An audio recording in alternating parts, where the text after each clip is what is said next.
wherever you are in the world. Welcome again to Cannon Fodder, the channel for Arsenal fans all over the world. And it's another installment of the fan comments when we go through all your comments, even though there's not a lot this week. There's only maybe 4 or 5 comments that you guys religiously put on Cannon Fodder TV every single week. So again, you will know there's a familiar face, my co-host for fan comments on Mondays, in Richard from Arsenal TV. Good afternoon or good evening, Richard. How are you? Yeah, good evening now. I'm all right. Apart from, I'm happy we got the 3 points before my birthday, which is good. That's one thing I'm happy about. But the weather's been a bit terrible, but yeah, I'm good. Pretty good, pretty good. So, like I said in my intro, there's not too many fan comments that we're going to go through, and we're not going to take too much time to actually go in greater depth. We're probably going to talk about the Bournemouth game yesterday, but there's not much to be said really. But let's get into the first one, and the first one comes from Avanov Ghosh, and he is responding to my brother's segment, which is the Voice of Reason, which comes out every Wednesday at 7 p.m. And he says, I agree. Technically, he has messed up. He was far better last season. I don't understand what changed there. Do you agree that was Unai Emery better last season? Was he really better last season compared to this season? You know what, Al? It depends on. Does he mean at the start of when he first came into the club, or does he mean nearer to the end of the season last year? Exactly. Yeah. Because if you look at the end of last season, we was losing games at home and away. And it's pretty much the same as it is now. But if he's on about at the start of the season, then yeah, I disagree at the start. I think that he got his tactics right in certain games, especially in the Fulham game when we won 5-1. And going into that 22 game unbeaten run, I think a lot of the time his tactics worked during that time. But if you look at from the Southampton game and up until the end of the season, I think that's where injuries started to come in, and where I felt it kind of messed up a bit. Yeah. But yeah, I know there's another part to his comment. I couldn't fit everything on the screen there, but tactically he's messed up. He was far better last season. I don't understand what changed it. I reckon it's just injuries that sort of changed it. When Rob Holding got injured, when Bellerin got injured, I think that's where he had to change things up in terms of we didn't have that personnel that we needed at the time, and I think that's what sort of changed it. Okay. And then I've got DJ Fury. He said a very good lineup, Alex. Come on, your Gunners. And he is talking about my 11. In my preview, I spoke about my predicted 11. And he's just basically saying that he agreed with it. But yeah, Granit Xhaka was actually chosen to feature in the Bournemouth game. I know we're going to talk about the Bournemouth game after these fan comments, but DJ Fury, he's just referring to my predicted 11 for the Bournemouth game. Yeah. Well, I've got a review coming out after this. I just need to upload it after when we come off air, and I'll give a short review on it.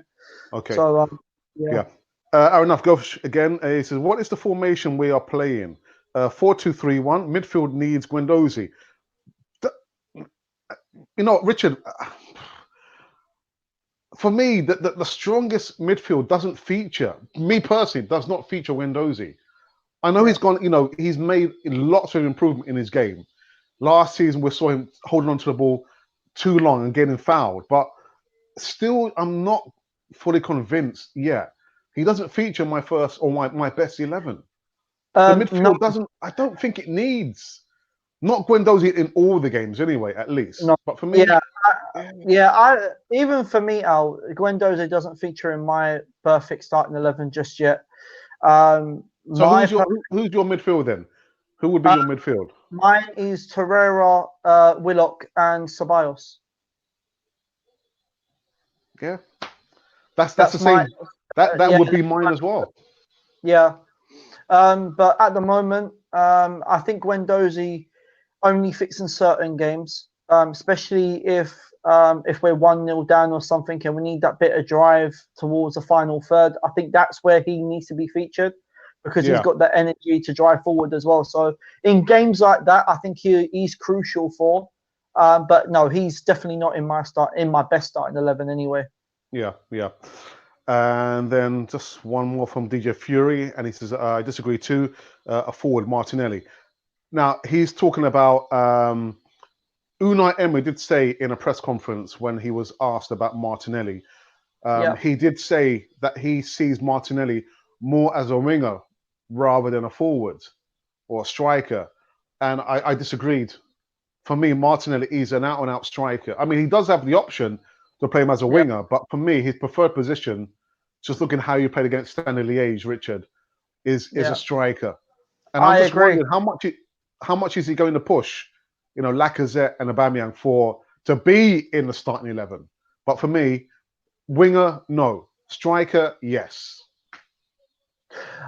I would probably say a winger if we need it.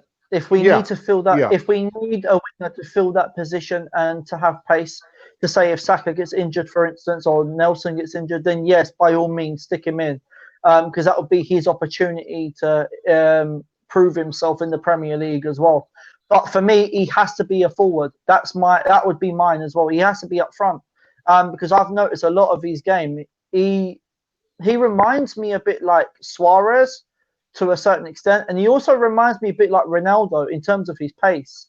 yeah, yeah, yeah. Have you noticed he's got that height and that header like Ronaldo as well? So and Martinelli's even said that he Models he himself. models Yeah, his game on Ronaldo, so you yeah, can see it there. yeah, But if you look at the situation with Martinelli and Man United, I know that he had trials with Man United and we snatched him. yeah. It's kind of roles reversed, because it was the same when Ronaldo, he was on the verge of coming to Arsenal and then bang, he went to Man United. So I think it's role reversed. But yeah, I reckon that he's better off as a striker. He's got 4 goals in 2 games, so why not? Incredible, Yeah, incredible, man. Incredible. Listen, I know it's very early days, with Martinelli, but we need to keep hold of him. yeah, We really need to keep hold of this guy. I mean, he could be with us, for 10 years plus if we look after him, if we nurture him and don't burn him out too soon. But we need to keep hold of him. The guy, I mean, when he came on in the second half against Bournemouth, Richard, it's like he just took the responsibility, man. I was thinking, at 18 years of age, is that how you're playing? What happens when you reach your peak? How are you going to play when you reach your peak? exactly. A fantastic example. Really, really a joy to watch. But okay. I think that is all the comments we have now. I think we're going to maybe just do like a quick, very, very quick review of Arsenal versus Bournemouth, where we won just 1-0, 1-0 to the Arsenal with a headed goal from David Luiz. His first goal for Arsenal in the red and white. And yeah, Richard, what are your thoughts? What were your thoughts? Well, I mean, looking at the game, I thought the first half was quite decent from us. In the first 15, 20 minutes, we looked quite a threat for them. But it was a second half that really, I want to know what Unai Emery said at half time. Seriously, I do, because it was like 2 different teams. Because like the first half, we was dominant, we was getting clear cut chances, but I just don't think we wasn't getting it. We wasn't taking our chances as we should have been, because Dani Ceballos, his work rate was absolutely phenomenal. For Dani Ceballos, he created the chance. He was creating us the chances as well, and I'm surprised we didn't take any of them. But the second half, I felt like falling asleep. It was boring. For me, it was boring, but we managed to get the 3 points. To me, that's all that matters. 3 points is all that matters in games like this. Maybe, we've been complaining about saying maybe will the boring football get us anywhere? And you just saw the boring football yesterday in the second half. Yeah. But there was one thing that I know everyone's been talking about, and that's Mesut Ozil. I know that Unai Emery left him out of the squad completely, and I disagree with that in taking him out of the squad. I know that I'm not Mesut Ozil's biggest fan. I love the guy for when he was at Real Madrid, but for me, he shouldn't be out of the squad completely, because when in the last 15-20 minutes of that game against Bournemouth, we wasn't creating no chances, and Aubameyang was he was feeding off of scrapes. He wasn't getting enough service, and I think maybe in that last 15-20 minutes, maybe we could have done with Ozil to open up the doors a bit more on Bournemouth, and maybe we might have got another goal. But I disagree with having him out of the squad completely, but at least have him on the bench just in case if we need him. Yeah. I don't know what more I can really say about the Mesut Ozil situation. I just think, again, for the 100th time, I think we're just moving on slowly, and away from Mesut Ozil. In regards to why he wasn't in the squad, or at least featured on the bench. Who knows the reason why? The only person that could answer that question would be Unai Emery. I've seen a lot of people saying that. Or even Mesut Ozil himself. Yeah. I guess I've seen some people saying that Arsenal or Unai Emery is disrespecting Mesut Ozil. I just think personally that we are moving on now from Mesut Ozil. That's what I'm going to say. Do you know what? I just think that Unai Emery is sort of learning from his mistake when he was at PSG. When he had that problem with Neymar as well, and everything was going completely pear-shaped there. And I think he's like, do you know what? I'm the boss. I'm the head coach. I make the decisions. If you are not cutting it for me, then you're not getting in. It's simple as that. But the only thing is, as I said in my video, which is coming out, you don't know what's happening behind closed doors. Absolutely. And as well, Richard, like I said, the 3 points was the most important thing. Yeah. Forget the performance there. And, Unai Emery, I'm sure, I think he said in his press conference as well, that there are other players who are more deserving or fighting a lot more than Mesut Ozil. So Mesut Ozil has to show that he's willing to fight. Yeah.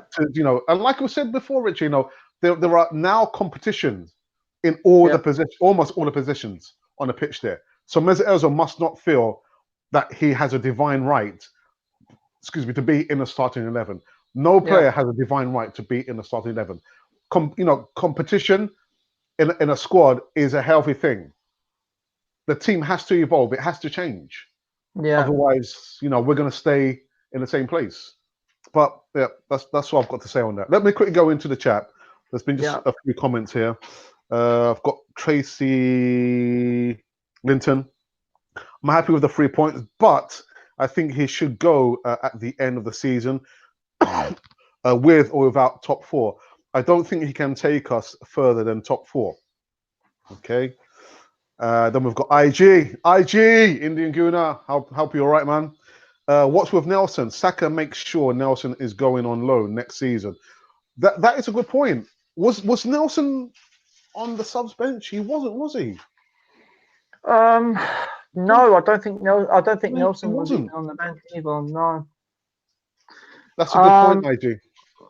That is a very, very good point. I was actually surprised not to see Nelson on the bench, because we could have had him over for Pepe over on the other side if Saka didn't decide to come off.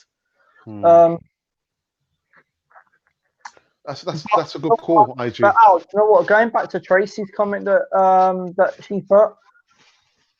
Now, do you know what? My mum made it perfectly clear to me. She said, "Why would you give a manager 22 years when the fans are now wanting Unai Emery out within 2 years?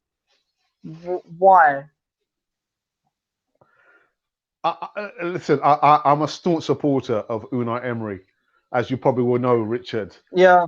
We've got to give him time. I know you've said that if he doesn't secure us, top 4 this season, that he's probably going to have to go. But for me, I'm going to support Unai Emery. Yeah. No, Al, listen, I'll back Unai Emery when the season comes, but it's still a long season to go at the moment. I know we're still coming into October, but I think we need to look at the bigger picture and see where we are when it comes to near the end of the season, to see if we're still out of the top 4 places. If we're still out of the top 4 places by end of the season, then for me, I would probably say, do you know what? Maybe it's not. He's not the right one to take us forward to that next step. If we keep falling out of the, because I think that Unai Emery, he's got all the tools there. He's got the squad to go and get top four. What position would you rather be in at the moment? Man United's position, who looks like a relegation team, or would you rather be like Tottenham, that's conceded 2 goals in a week, 10 goals in a week? At the moment, but at the moment, I think Unai Emery is waiting for this international break to finish, because then he'll have Bellerin back, he'll have Holding fully fit, he'll have Tierney fully fit, Lacazette fully fit. So maybe that is what he's waiting for, and I think that's why a lot of the time it's mucked up. But let me just ask you this question: so we don't secure a top 4 this season. Yeah. Arsenal decide to dispense with Unai Emery's services.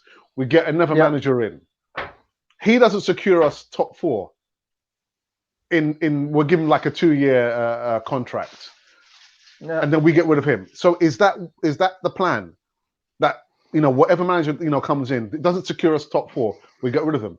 Is that the direction that we're going? You know what? It seems to me that's what a lot of us fans want.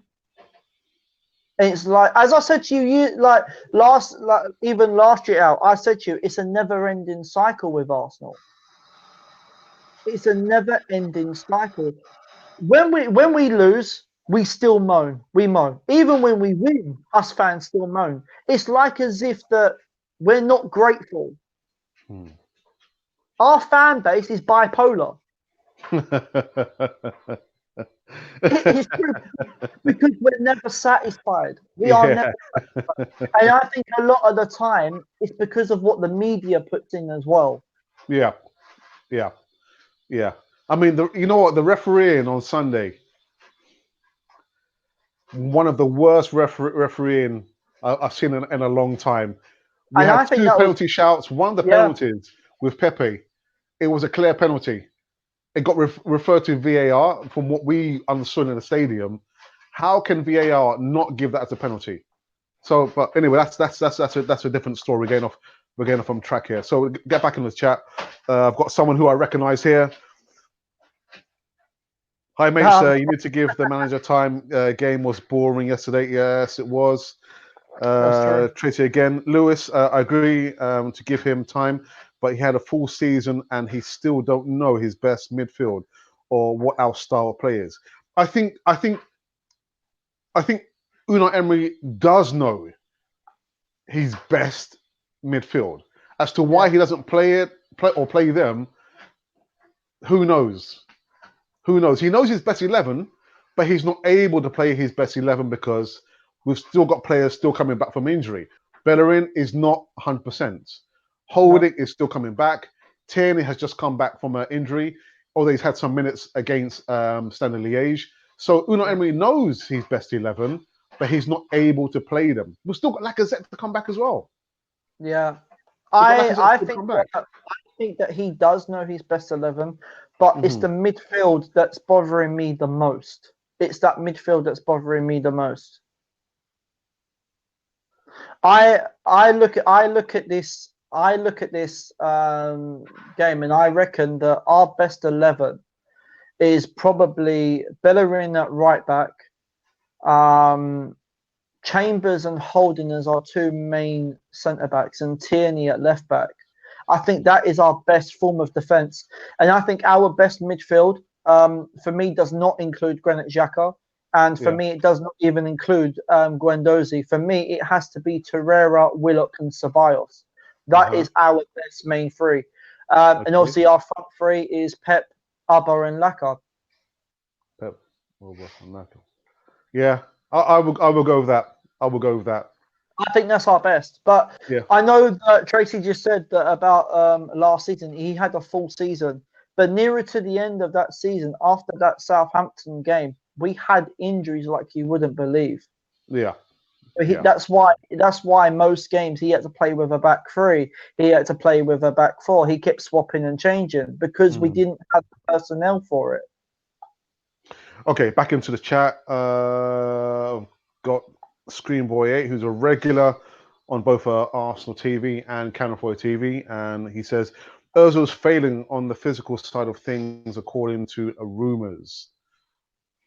Do you know what? With Mesut Ozil, right? He's an old-fashioned number 10 that you don't see anymore in the game. He's a luxury player. Yeah, if you look at say, okay, let me point out a player that plays in the similar position. Kevin De Bruyne, for instance, he tracks back. Kevin De Bruyne gets assists like you would never believe. He scored goals. Mesut Ozil, he's an old-fashioned player that does not track back.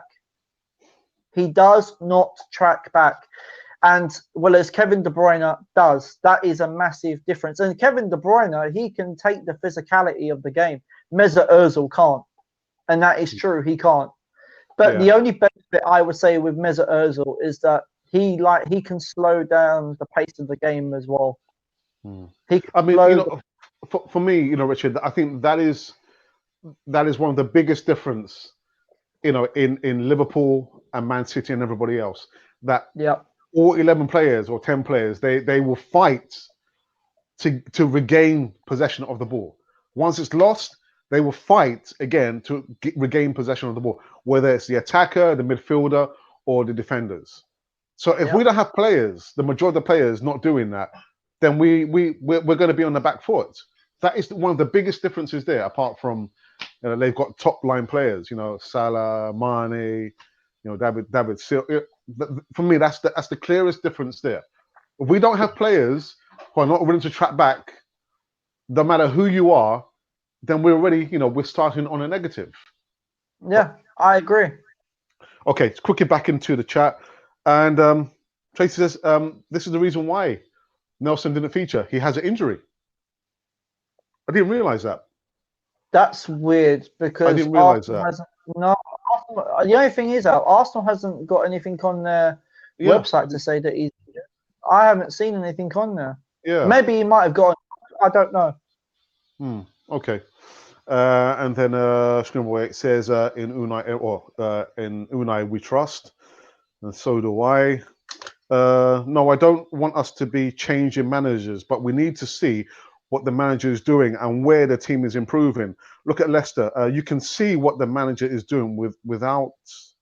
Yeah, I understand what you're saying. There has to be a clear philosophy of what Unai Emery is trying to obtain from the squad there, and there doesn't appear to be, a clear plan. And I'm going back to the fact that he's got his best 11, but he's not able to play his best 11 because there's injuries. There's players still yet to come back. And to a certain extent, Al, it's down to team management as well. It's how you manage the players. Yeah. For stopping them getting to that point where they do. Absolutely. And the only thing is, the only style of play that I know that we play is playing out from the back. For me, I love Leno. He pulled off some miraculous saves last season, and he's really good with his feet. Yeah. But yesterday there were times when he was still trying to play the ball out from give the ball to David Luiz or Socrates at the wrong times, and the crowd was getting on his back. We were just saying, "Don't play it short, just hit it long." Now is not the right time. Hit the ball long. But with Martinez is better at reading the situation. Yeah. He's better at reading the situation. He won't play the ball short unless he feels it's the right time. But Leno, he's still not clued up on what's going on in the game. But and I think that's down to lack of communication with the players as well in terms of his defense. I think that's lack of communication as well. But he sets the tone. He sets the tone. Once we're kicking off, he sets the tone. The goalkeeper sets the tone. So if for example, the second half, Richard, you could see Bournemouth. They stepped up 3 or 4 gears, and we were almost caught, unawares there. So if you're not reading the game, what's happening, and yet you're still playing the ball out from the back when you can clearly see that Bournemouth are pushing up, that's down to the goalkeeper. Yeah. It's not down. But Well, isn't I mean, but, maybe Shaka. You but could probably. wouldn't that also be down to Unai Emery to give him the instruction to say kick it long? I If guess. Unai Emery could sense that Bournemouth was pushing up a bit closer to us, wouldn't that would have been the biggest idea for Emery to say, look, start kicking it long? Well, let me tell you something. Within the last 5-10 minutes, when we were losing possession of the ball very, very easily, and we weren't clearing the ball, there was one time when actually Leno was about to take the free kick, and you could see, Emery was saying, be more solid at the back. He was being very, Vocal. demonstrative with his hands. He Yeah. was actually signaling to the defense, be more defensive. So he's trying to communicate to the players, but the goalkeeper, again, he sets the tone. Again, if you can see that they're pushing up on us, don't look to play the ball out from the back. Hit the ball long, because Martinelli, when he came on, he was waving to Leno to say, I'm hit, kick the ball to me. Yeah. So, as much as the coach is coaching, the players also have to read what's going on in the game. And that's not happening. It's not happening.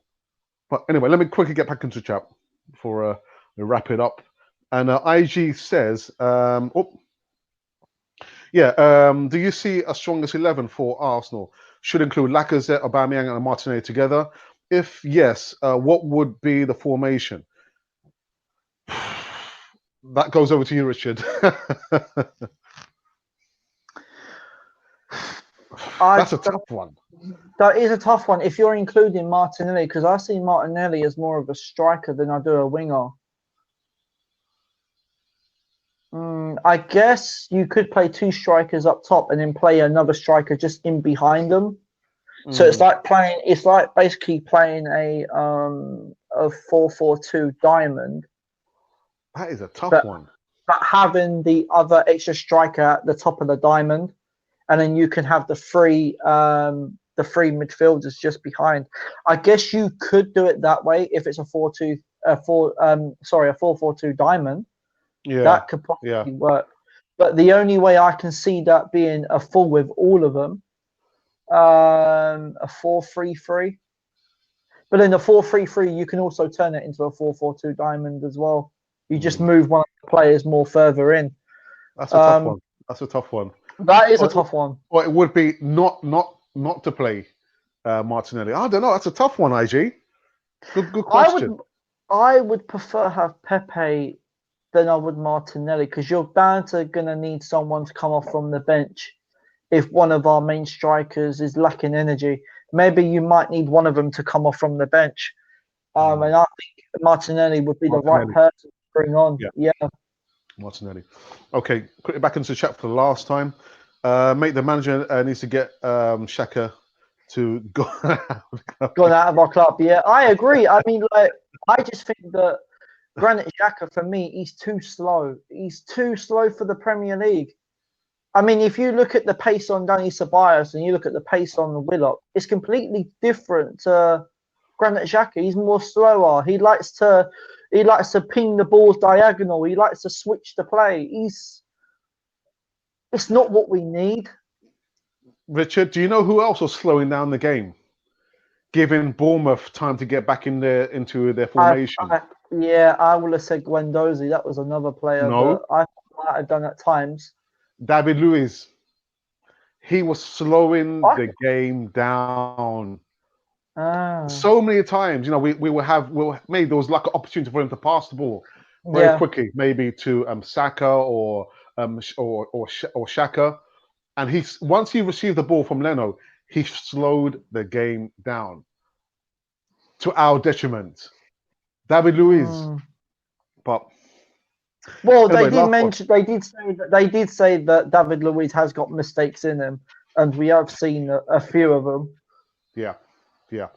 Listen, before I get into the last comment or comments in the chat, if you're just watching Canfoy TV for the first time, the segment of fan comments, it's one of 3 segments we have on Canfoy TV. We also have the Voice of Reason every Wednesday at 7 p.m. with my brother Raz. And Friday is the Easy Talk, where we have a panel of guests, fan supporter of Arsenal, just talking about the beloved Arsenal, the Gunners. We've also got here Richard from Arsenal TV. Richard is making his way to 1,000 subscribers. What are the numbers now, Richard? 803. Wow. Okay. So 297 away from 1,000 subscribers. And once he reaches that landmark, he's going to do something very special for all you lovely viewers. Yep. I What sure is am. I'm dying. But a certain somebody over here wants me to dye my hair red. Is that me? And go with the old-fashioned Freddie Long. This person over here. All right, let's get into just a couple last two comments in the chat. Got Tracy again for the last time. I do agree we had injuries, but other teams do too. But theirs is a structure, a sense of organization. But I think it goes down to the squad size, and the quality within the squad. I think for the first time in a long time, we've got a little bit more depth and quality in the squad now. I mean, look at the players that came on. Martinelli came on. Torre came on. We have now more depth and quality in the squad. And remember, Bellerin didn't feature. Tierney didn't feature. Lacazette is still injured. So now we've got more strength. Even though, we've still got injuries. Yeah. But I can understand.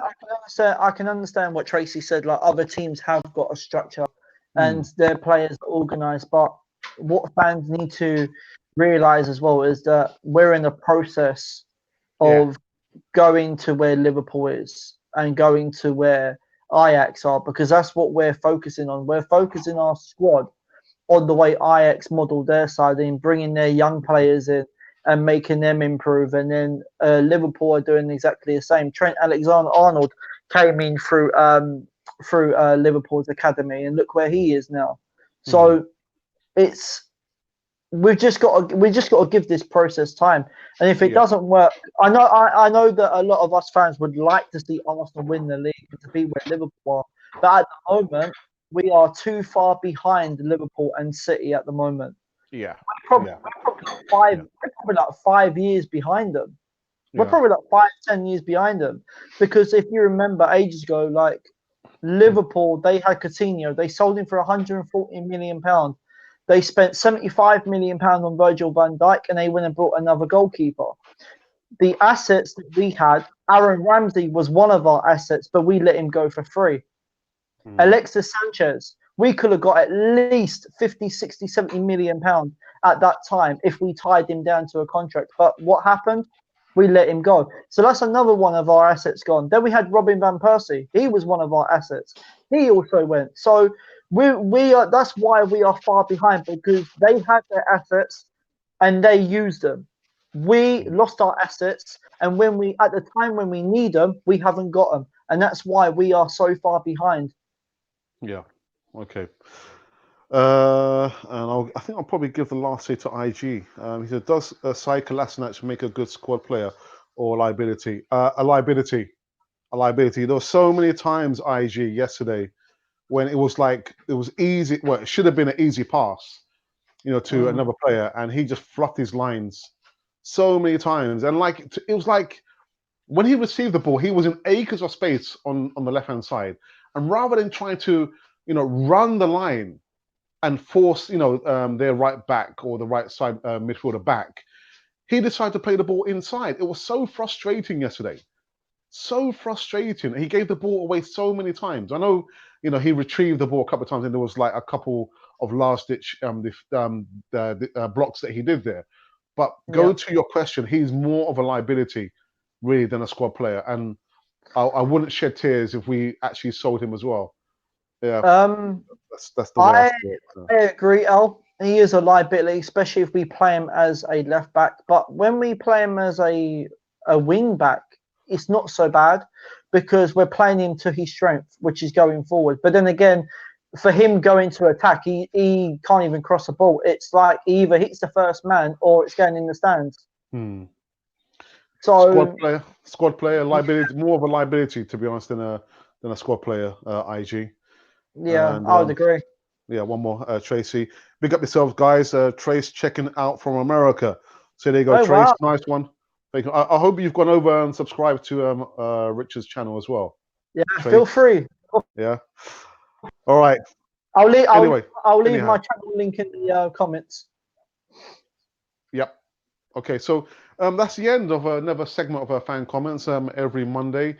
We've gone into an international break, so there will be the Voice of Reason on Wednesday and an Easy Talk special on Friday. It's going to be an interesting one. I'm going up against my brother about certain topics, and Ooh. it might be a little bit fire as well. You know, a little brotherly love, or maybe we're going to have some fighting to be very interesting. But if you haven't seen Kind of For TV before, make sure you subscribe. Also hit the notification button so you can receive all the latest and greatest news right here on Kind of For TV. But before I wrap it up, Richard, again, I want to say thank you very much for being my co-host on this segment of fan comments. You're welcome. Always a pleasure. Yep. Okay, so that's it. So if you've been wondering who or what you've been watching, you have been watching Cannon Fodder, the channel for Arsenal fans all over the world, and a deserved international break.